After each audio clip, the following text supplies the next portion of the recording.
What did you do illegally that you're proud of? My son Nolan started showing up at home with unexplained bruises. He was 13 and in his first year of special education due to his autism. When I asked him about the marks, he'd just shut down and start stimming, rubbing his hands together until they were raw.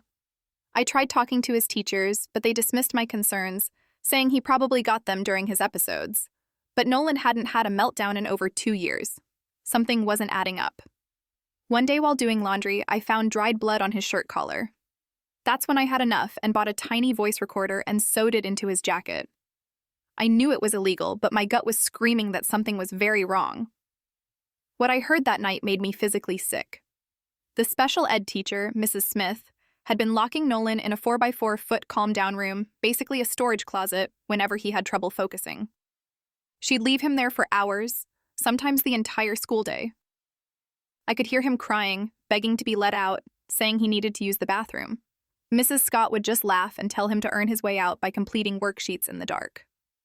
The next recording was worse. When Nolan had a panic attack from being confined, 2 male staff members pinned him face down on the floor. I could hear him struggling to breathe as they pressed their knees into his back.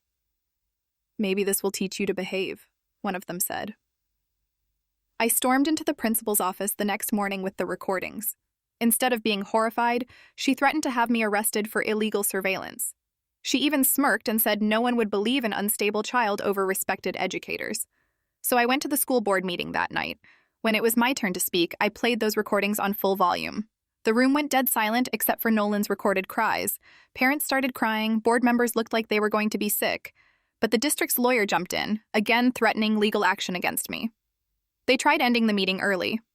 That's when Daniel Parker, a local news reporter who had a son with autism, stood up. He'd been there doing a story on school funding.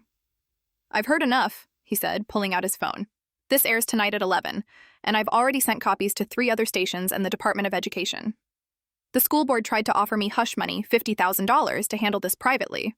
I told them they could shove that money where the sun doesn't shine." The story exploded. Other parents came forward with similar recordings. Turns out the calm-down room had been used for years.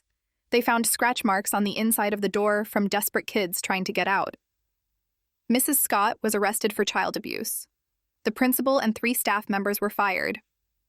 The district had to pay millions in settlements to 26 families of special needs students. But the best part? The state passed Nolan's law requiring cameras in all special education classrooms. My son testified at the hearing. The same unstable kid they said no one would believe. He's 15 now and thriving at his new school.